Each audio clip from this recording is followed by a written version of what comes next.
Los Angeles, Califórnia, outubro de 1972. O ginásio comunitário de Culver City estava lotado naquela tarde de sábado. O cheiro de suor, borracha de tatame e cera de piso se misturava no ar quente e abafado.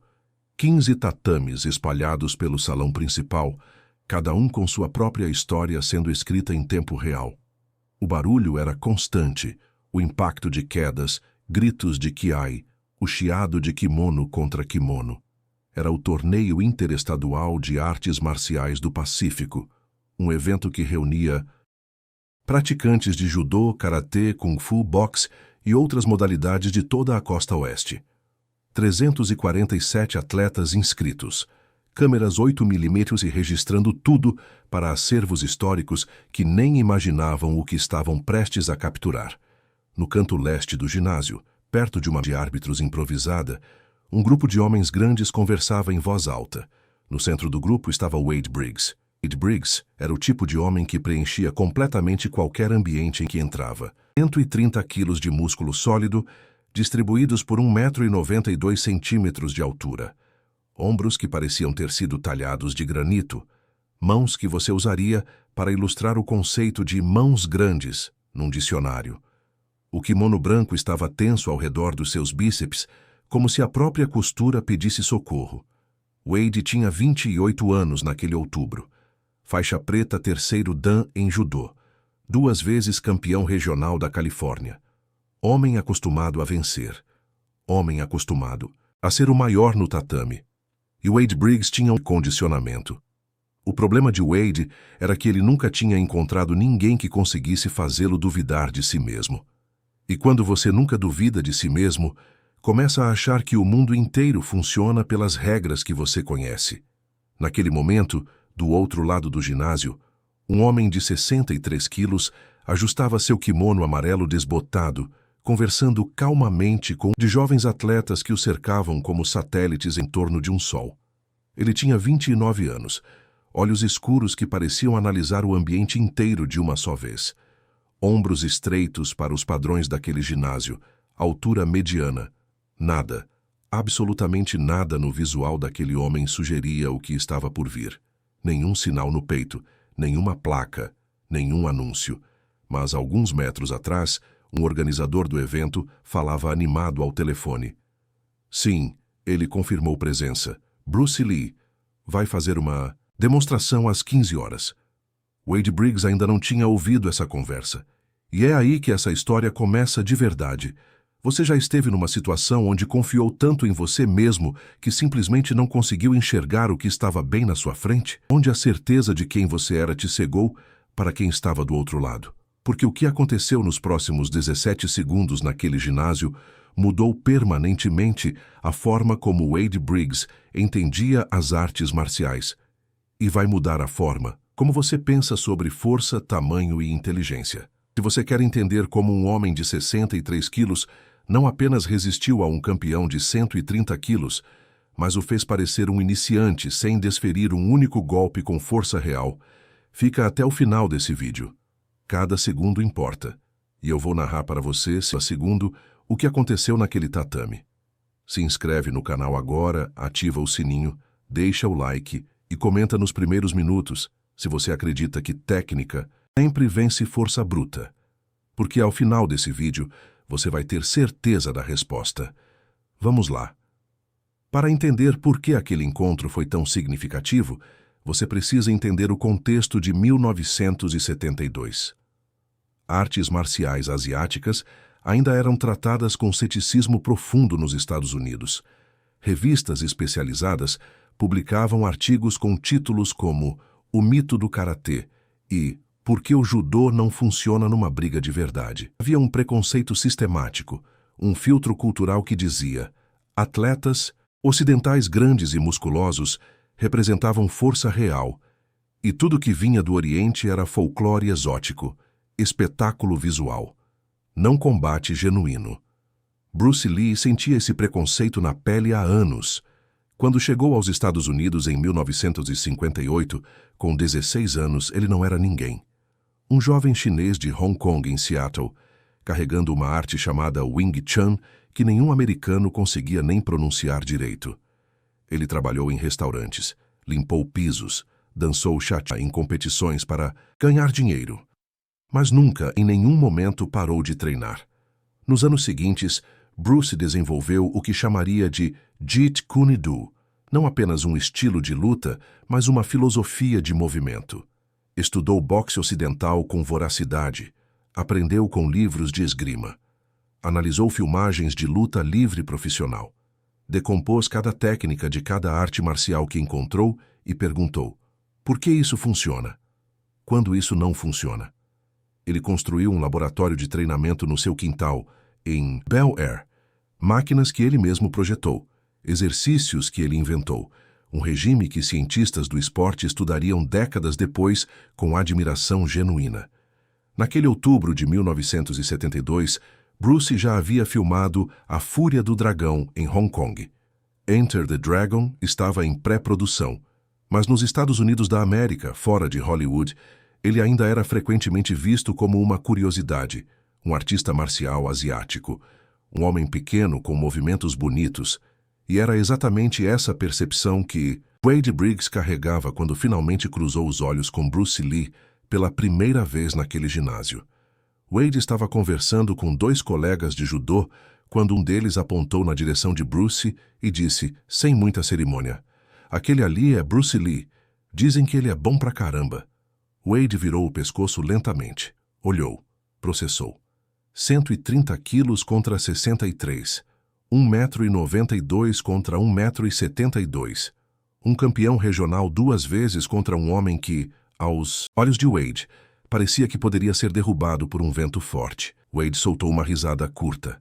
Não cruel, mas descuidada. O tipo de risada que escapa quando seu cérebro categoriza algo muito rapidamente como não ameaça. Ele disse. Esse cara é famoso por quê? O amigo ao lado tentou explicar. Mencionou velocidade, técnica, os conceitos filosóficos do Jeet Kune Do. Wade ouvia, mas não escutava. Seus olhos continuavam calculando. O tamanho, o peso aparente, a largura dos ombros. E este foi o momento que selou tudo. Bruce Lee olhou na direção de Wade.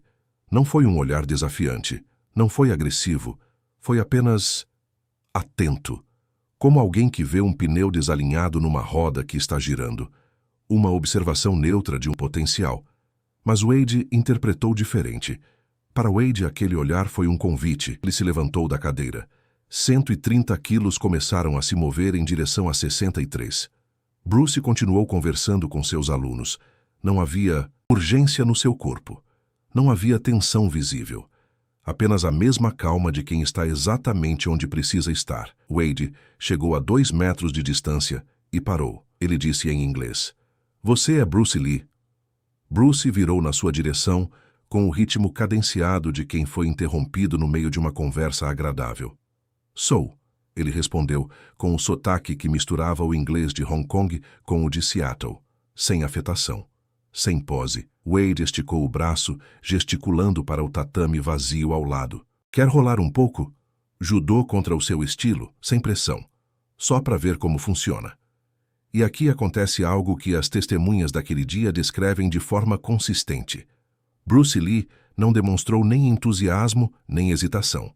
Apenas considerou. Por 1,5 segundos. Olhou para o tatame. Olhou para Wade. Fez um cálculo silencioso que seus olhos não revelaram. Assentiu. "Tudo bem, vamos ver." Mas então, algo aconteceu que mudaria completamente a dinâmica daquele encontro. Antes de entrar no tatame, Bruce virou para um dos organizadores do evento e pediu que marcasse o tempo. Não porque precisava de arbitragem, não por protocolo, mas porque ele sabia exatamente quanto tempo isso levaria. 17 segundos, ele disse calmamente. "Não vai precisar de mais." O organizador riu achando que era uma piada. Pegou o cronômetro mesmo assim. As testemunhas começaram a se reunir. A notícia se espalhou pelo ginásio com a velocidade que só boatos em ambientes fechados conseguem ter. 30 pessoas. 40. 60. Um círculo humano se formou ao redor do tatame, câmeras sendo levantadas, vozes baixas trocando apostas informais. Wade Briggs ajustou o cinto preto. Fez a rotação de ombro que era seu ritual pré-combate. Sentiu a solidez familiar dos seus 130 quilos distribuídos sobre o tatame. Em toda a sua vida de competições, ninguém tinha conseguido levantá-lo do chão, usando apenas a força. Ninguém tinha conseguido controlá-lo sem que ele permitisse. Naquele momento, a lógica de Wade era absolutamente racional, dentro do que ele conhecia. Massa vence alavanca. Peso vence velocidade. Tamanho vence técnica. Era uma lógica que tinha funcionado 23 vezes seguidas em competições oficiais. Ia falhar completamente em 17 segundos. Os dois homens se posicionaram no centro do tatame. Bruce Lee em pé, relaxado, braços levemente abertos ao lado do corpo. Nenhuma guarda elevada. Nenhuma postura intimidante. Era quase como se ele estivesse simplesmente em pé. Wade assumiu sua postura de judô clássica. Leve inclinação para frente, joelhos flexionados, mãos abertas buscando a pegada no kimono. O peso distribuído simetricamente. Uma fundação que tinha sustentado anos de competições de alto nível. O organizador levantou a mão e então abaixou. Primeiro segundo. Wade avançou. O movimento era impressionante. Para alguém de 130 quilos, ele se movia com surpreendente coordenação. Os braços buscando a pegada no kimono de Bruce com a experiência de milhares de horas de treino. Era um movimento que tinha funcionado contra homens maiores, menores, mais lentos, mais rápidos. O problema era que Bruce Lee não estava mais onde estava. Não havia recuo dramático. Não havia salto cinematográfico para o lado. Era algo mais sutil e por isso mais perturbador. Bruce simplesmente não estava no mesmo ponto do espaço que Wade havia calculado. Um deslocamento de 15 centímetros para a diagonal esquerda, executado no exato momento em que os braços de Wade se estenderam. Os dedos de Wade agarraram ar. Segundo. Wade sentiu o desequilíbrio antes de entender o que estava acontecendo. Quando você treina judô por anos, seu corpo desenvolve sensores automáticos para a distribuição de peso. Você sente quando está fora do eixo antes que sua mente processe conscientemente. E naquele segundo, Wade sentiu algo errado. Uma mão, pequeníssima comparada à sua, mas posicionada no exato ponto do seu antebraço esquerdo, onde a pressão criaria o maior efeito com o menor esforço. Não empurrando, não puxando, apenas direcionando. Como quando você ajusta levemente a direção de um carro em alta velocidade e ele muda completamente de trajetória. O impulso que Wade havia gerado para a pegada foi redirecionado, não cancelado, redirecionado. Terceiro segundo. A plateia começou a entender que algo diferente estava acontecendo. Não havia o barulho característico de um confronto de judô. Não havia a batalha de pegadas, o itachi, chiado de kimono, os sons de esforço mútuo. Era assimétrico de uma forma que olhos não treinados ainda tentavam processar. Wade estava se movendo. Bruce estava movendo o Wade. Quarto segundo. A tentativa de recuperar o equilíbrio. Todo atleta experiente tem um mecanismo instintivo. Quando você sente que está perdendo o centro, seu corpo automaticamente busca o reequilíbrio. Wade deu um passo largo para a direita, usando a massa para se reancorar. Era exatamente o que Bruce esperava. Quinto segundo. Aqui, as testemunhas que estavam no ângulo certo descrevem algo que passaria despercebido para olhos não treinados. Um movimento mínimo dos quadris de Bruce. Um realinhamento de meio segundo que transferiu o eixo de apoio. A física que Bruce havia estudado com obsessão agora operava em tempo real. Centro de gravidade, vetor de força, ponto de apoio. A perna de Wade, ao dar aquele passo largo, passou pelo ponto de equilíbrio ideal, e Bruce estava exatamente lá. Sexto segundo. Sétimo segundo. A plateia não respirava mais. O que estava acontecendo não era uma luta. Era uma conversa entre um força e um homem que falava em física. E a física sempre ganha. Wade sentiu o joelho esquerdo tremer, não de dor, nenhum golpe de força havia aterrissado, mas de instabilidade. Era como quando você está em terreno sólido e, de repente, percebe que não estava tão sólido assim. Uma incerteza que subiu da sola do pé até a cabeça em uma fração de segundo. 8º segundo. O segundo. Ele tentou girar, uma técnica de judô que usa a rotação do próprio corpo para reverter uma situação desfavorável. O Uchimata, um dos lançamentos mais poderosos do judô quando executado por alguém com o peso de Wade. Bruce não resistiu ao giro. Bruce completou o giro por ele. Existe uma diferença sutil, mas absolutamente destruidora, entre resistir a um movimento e completá-lo além do ponto de controle. Quando você resiste, cria um ponto de tensão onde o adversário pode se apoiar. Quando você completa além do controle, não há nada para se apoiar. É a diferença entre empurrar uma parede e encontrar uma porta aberta. Wade empurrou e encontrou uma porta aberta. 10º segundo. Os 130 quilos que nunca haviam perdido o equilíbrio estavam perdendo o equilíbrio. Não de forma espetacular, não de forma dramática. Lentamente, com a dignidade cruel de uma construção grande que começa a se inclinar, você vê acontecendo e sabe que não tem como parar. 11º. 12º. 13º. A luta para recuperar. Os braços grandes de Wade buscando qualquer coisa. O kimono de Bruce, o ar, o próprio equilíbrio perdido. Bruce estava presente em cada movimento, mas de uma forma que Wade não conseguia agarrar. Não porque fosse rápido demais para pegar, embora fosse, mas porque nunca estava onde Wade precisava que estivesse. Como tentar pegar fumaça? Como segurar água com os dedos abertos? 14º segundo. O joelho direito de Wade tocou o tatame. Não porque alguém o forçou para baixo, mas porque era a única posição fisicamente disponível para 130 quilos que haviam perdido o triângulo de suporte. Seu corpo fez a conta automaticamente e chegou à conclusão que o tatame era o destino. 15º segundo. Bruce Lee estava exatamente onde havia começado, em pé, relaxado, com a mesma postura de quem estava simplesmente em pé. Mas agora havia uma diferença. Uma das mãos pequenas de Bruce estava aberta, palma para cima, a apenas 5 centímetros do pescoço de Wade, não tocando, apenas presente. Uma afirmação geométrica de onde a força poderia ter ido, se tivesse sido necessária. Não foi. 16º segundo. O silêncio antes do barulho. Aquela fração suspensa de tempo onde a mente de Wade Briggs processava em câmera lenta o inventário completo do que havia acontecido. O cinto preto de judô. Os 23 anos de treinamento. Os 130 quilos. O terceiro dan.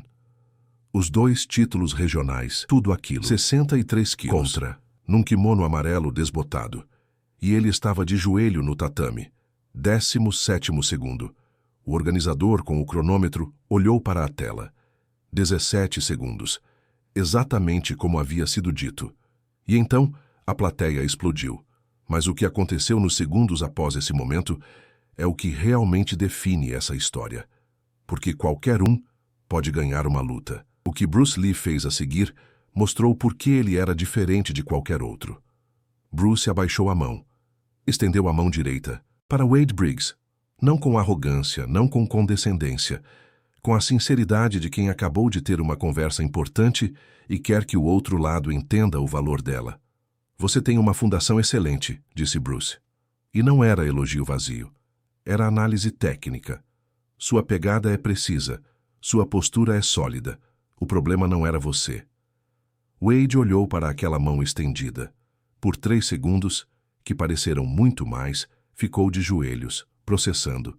Então agarrou a mão e se levantou. Então, qual? Era o problema? Ele perguntou. A voz estava diferente. Não mais a voz do campeão regional. A voz de alguém que acabou de descobrir que havia uma porta em uma parede onde sempre viu tijolo sólido. Bruce sorriu. O problema era que você lutava contra mim usando as regras de um jogo que eu não estava jogando, ele disse. Você preparou seu corpo para resistir à força, mas eu nunca usei força. Ele pediu que Wade o seguisse até uma área mais quieta do ginásio, longe da multidão que ainda comentava, animada. 2 homens se sentaram no chão. um de 130 quilos, um de 63, e começou uma conversa que Wade Briggs descreveria anos depois como a aula mais importante que recebi na minha vida de praticante de artes marciais. Bruce começou pela física. Quando você avança com 130 quilos, ele disse, desenhando com o dedo no ar como se escrevesse numa lousa invisível, você gera um vetor de força, uma direção, um ritmo. Seu corpo se compromete com aquele movimento. Antes de você terminar de executá-lo, tem que ser assim, porque você precisa do momento para criar o impacto. Wade assentiu. Era exatamente o que havia aprendido. Era exatamente o que funcionava. Mas esse compromisso, continuou Bruce, cria uma janela. Uma fração de segundo onde o vetor está definido, mas o movimento ainda não completou. Nessa janela, não é necessário resistir à força. É só necessário mudar o destino dela. Ele usou uma metáfora que ficaria na memória de Wade para sempre. Imagina um rio que desce uma montanha, disse Bruce. Você não para um rio. Você não empurra a água, mas você coloca uma pedra no lugar certo e o rio vai onde você quer. Sua força era o rio. Eu era a pedra. No lugar certo. Wade ficou quieto por um longo momento. Então você precisou de quanta força? Ele perguntou finalmente. Bruce estendeu 2 dedos. Para iniciar o processo, talvez uns 3 quilos de pressão no momento certo. Depois disso, você fez o trabalho todo sozinho. 3 quilos contra 130. A equação que Wade havia passado a vida inteira acreditando estar invertida. Mas havia algo mais que Bruce queria compartilhar. Algo além da física. Algo que, nas palavras dele, era o verdadeiro núcleo de tudo que havia aprendido. Eu cresci sendo chamado de pequeno demais, ele disse. Quando comecei a ensinar artes marciais aqui nos Estados Unidos, me disseram que chineses não sabiam lutar de verdade. Que eram bons para dança e acrobacia, mas não para confronto real. Bruce olhou para Wade com uma intensidade que não era raiva. Era algo mais próximo de clareza absoluta. Eles acreditavam nisso porque o referencial deles era força visível, músculo visível, tamanho visível. Mas a coisa mais poderosa que existe num confronto não é visível, é invisível. O que é? Wade perguntou. Entender antes de agir, disse Bruce. Não reagir, entender. Quando você avançou para a pegada, eu já sabia para onde seus joelhos iam antes de você saber. Não porque sou sobrenatural, mas porque estudei movimento humano com mais obsessão do que qualquer coisa na minha vida. Cada pessoa que já lutou comigo me ensinou algo. Cada derrota que tive me ensinou mais do que qualquer vitória. Ele fez uma pausa. Você tem 23 vitórias seguidas, não tem? Wade piscou. Como você sabe? Você se move como alguém que não acostumou a ser desafiado, disse Bruce. Sem crueldade. Com a precisão cirúrgica de um diagnóstico. Quando um animal não tem predadores por tempo suficiente, perde o instinto de adaptação. Suas 23 vitórias foram conquistadas contra pessoas que aceitaram as regras do seu jogo. Hoje você encontrou alguém que não conhecia as suas regras e descobriu que não conhecia as dele. Wade olhou para o tatame por um longo tempo. Você me ensina? Ele disse finalmente. Bruce sorriu de novo. Eu não ensino estilos, eu compartilho princípios. Você tem que descobrir sozinho como aplicar nos seus 130 quilos. E então disse algo que Wade repetiria em entrevistas décadas depois, algo que se tornaria uma espécie de filosofia pessoal. Músculo sem mente é força emprestada. Você usa até o dia que encontra alguém que cobra de volta com juros. Wade ficou em silêncio, processando cada palavra como se estivesse decodificando uma língua que sempre existiu, mas que nunca havia aprendido a falar. Ao redor deles, o ginásio continuava seu ritmo. Quedas, gritos de esforço, o cheiro persistente de suor e dedicação. Mas naquele canto, o tempo tinha uma textura diferente, mais lenta, mais densa. Tem uma coisa que nunca entendi, Wade disse depois de um momento. Os asiáticos que eu encontrei nas competições sempre pareciam menores por fora, mas maiores por dentro de alguma forma, como se houvesse mais do que aparecia. Eu sempre descartei isso como misticismo. Bruce assentiu. Não é misticismo, é metodologia.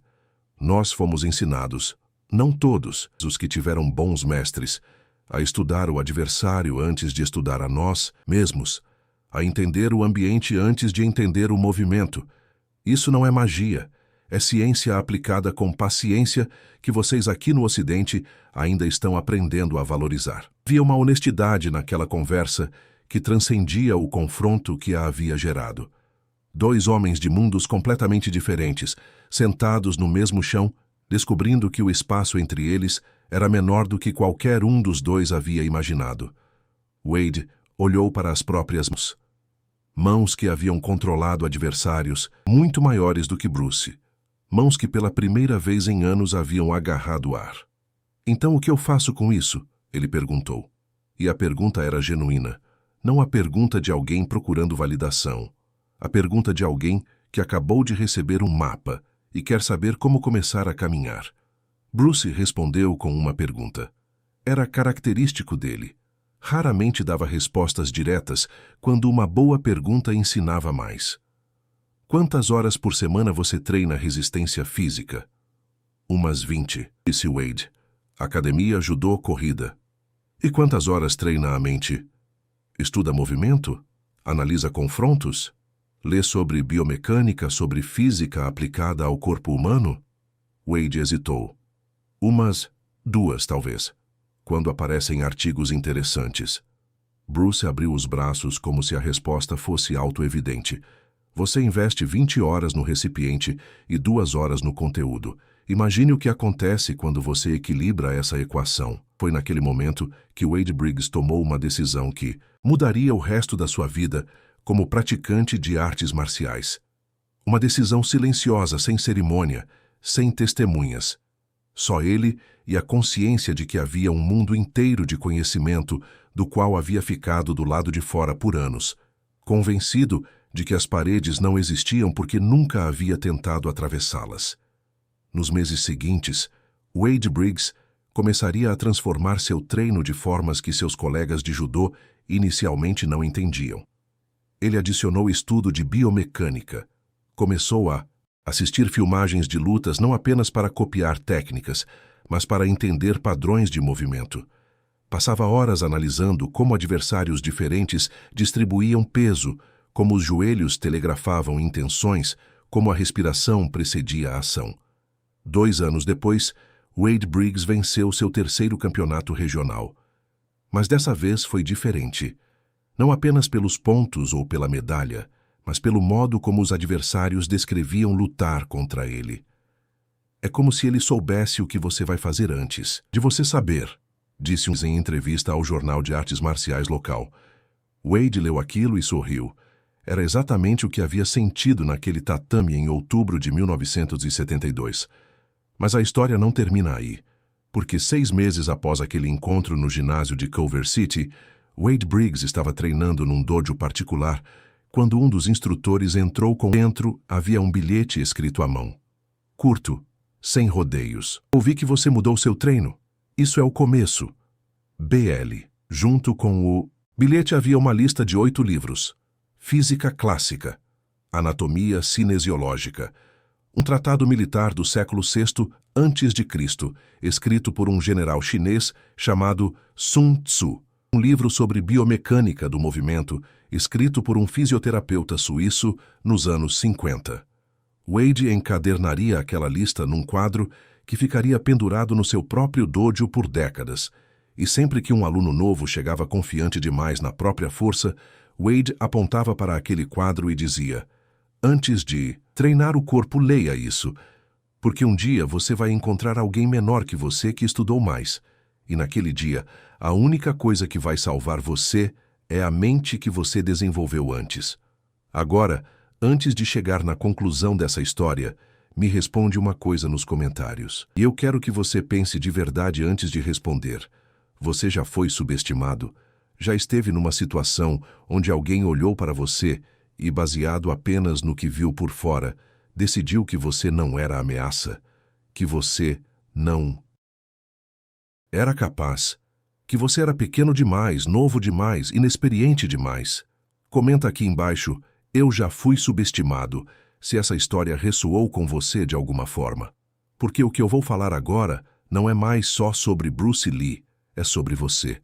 O que aqueles 17 segundos em Culver City representam vai muito além de uma demonstração técnica de artes marciais. Eles são um resumo de algo que a humanidade vem aprendendo e esquecendo em ciclos repetidos ao longo de toda a história. Nós somos atraídos pelo visível, pela evidência física, pelo tamanho, pela voz alta, pela presença que ocupa espaço. É um instinto evolutivo profundamente enraizado. Nossos ancestrais que sobreviveram aprenderam a respeitar sinais físicos de força porque eram sinais rápidos de processamento numa era onde pensar demorado era fatal. Mas o mundo de 1972 e o mundo de hoje, muito mais ainda, não é mais aquele ambiente ancestral. A força que move montanhas hoje não tem peso, não tem músculos visíveis, não ocupa espaço físico de forma óbvia. É conhecimento, é timing, é a capacidade de entender um sistema, seja um adversário num tatame, seja um mercado econômico, seja uma relação humana complexa, profundamente o suficiente para que sua ação mínima produza resultado máximo. Bruce Lee pesava 63 quilos, porque era assim que seu corpo funcionava. Não havia nada que ele pudesse ou quisesse fazer para mudar isso. O que ele podia controlar. E controlou com uma obsessão que pouquíssimas pessoas na história das artes marciais igualaram. Era o que cabia dentro daqueles 63 quilos. Ele uma vez disse, e essas palavras ficaram gravadas na memória de todos que o ouviram ao vivo: não temo o homem que treinou 10.000 chutes uma vez, temo o homem que treinou um chute 10.000 vezes. Quantidade sem profundidade não constrói maestria, constrói volume. É uma distinção que parece simples, mas muda tudo quando você entende de verdade. Wade Briggs entendia força em volume, 130 quilos treinados 20 horas por semana. 23 vitórias consecutivas. Um currículo impressionante em qualquer sistema de avaliação convencional. Bruce Lee entendia força em profundidade. 63 quilos que haviam analisado, desmontado, reconstruído e refinado cada milímetro de movimento humano com uma atenção que a maioria das pessoas reserva para coisas muito mais superficiais. E quando os dois encontraram, a profundidade não apenas venceu o volume. A profundidade fez o volume parecer voluntariamente equivocado. Mas aqui está o que eu quero que você leve para casa. E presta atenção nessa parte porque é onde essa história muda de ser sobre Bruce Lee e Wade Briggs para ser sobre você. Você tem seus próprios 130 quilos, talvez não literalmente, mas você tem suas certezas, suas 23 vitórias em alguma área da vida. Seu histórico que diz, isso sempre funcionou, então vai continuar funcionando. Sua resistência natural a questionar fundamentos que têm produzido resultados. E em algum lugar ao redor de você, existe um kimono amarelo desbotado. Uma ideia que parece pequena demais. Uma pessoa que parece jovem demais. Uma abordagem que parece simples demais. Uma metodologia que vem de uma cultura de um campo diferente, de uma geração diferente e que seu cérebro descarta antes mesmo de processar completamente. A pergunta que aqueles 17 segundos fazem para você é: como você vai responder quando o seu kimono amarelo aparecer? Você vai rir da risada de Wade, a que escapa quando o cérebro categoriza rápido demais? Ou você vai ter a humildade que Wade demonstrou depois, quando deixou de lado 2 títulos regionais, um cinto preto terceiro dan e anos de ego construído, e disse simplesmente, me ensina?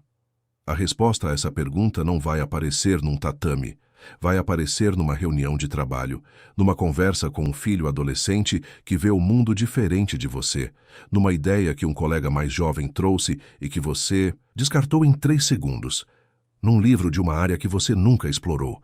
Os 17 segundos de Bruce Lee foram sobre física e timing, mas a lição que ficou foi sobre abertura, sobre a coragem específica que é necessária para um homem grande, forte, experiente e vitorioso sentar no tatame e dizer: existe algo aqui que eu não entendo ainda. Essa coragem é mais rara do que qualquer talento físico, é mais valiosa do que qualquer título, e é a única coisa que garante que você continue crescendo. depois que as vitórias fáceis acabarem, porque as vitórias fáceis sempre acabam. A física garante isso. Em algum momento, para todo campeão que só aprendeu as regras de um jogo, aparece alguém jogando outro jogo no mesmo espaço. O que vai determinar quem você é naquele momento não é quanto você treinou. É o quão aberto você está para aprender. Essa é a herança real de Bruce Lee, não os filmes, não a velocidade impressionante, não os golpes que pesquisadores de biomecânica ainda estudam com espanto. É a filosofia que ele viveu antes de conseguir articulá-la. Seja a água. Não porque a água seja fraca, mas porque a água encontra caminho em qualquer lugar. A água não luta contra a pedra. A água passa pela pedra. A água, com tempo suficiente, transforma a pedra. E Wade Briggs, aquele judoca de 130 quilos que entrou num ginásio em outubro de 1972, convencido de que tamanho era a variável mais importante, passou o resto da sua carreira sendo água, ensinando outros a serem água. E às vezes, nos momentos de treino, quando um aluno confiante demais avançava com muito impulso e muito pouca atenção, Wade aplicava uma pressão mínima no momento exato e via o olhar de surpresa nos olhos do aluno quando descobria que o tatame era o seu destino. E nesse momento Wade sorria, não de superioridade, de reconhecimento, porque ele conhecia exatamente como aquele aluno estava se sentindo. Havia sentido isso também, num kimono amarelo desbotado, numa tarde de outubro, quando 63 quilos de conhecimento puro responderam educadamente que sim, podiam rolar um pouco. Se você chegou até aqui, deixa o seu like agora. Esse gesto leva 2 segundos e faz uma diferença enorme para esse canal continuar trazendo essas histórias para você. Comenta aqui embaixo, água vence pedra, para eu saber que você assistiu até o final e entendeu a mensagem real dessa história. E se inscreve no canal se você quer mais histórias assim. Histórias sobre pessoas que foram subestimadas e mostraram ao mundo inteiro que o verdadeiro tamanho de um ser humano nunca coube numa balança. Porque no final das contas, essa história não é sobre Bruce Lee. Não é sobre Wade Briggs. É sobre todos nós que já fomos chamados de pequenos demais, lentos demais, leves demais, jovens demais, velhos demais. É sobre o momento em que você decide parar de tentar ser maior por fora e começa a ser mais profundo por dentro. É sobre 17 segundos que mudaram um homem. E sobre como você vai usar essa história para mudar os seus próximos. Até o próximo vídeo.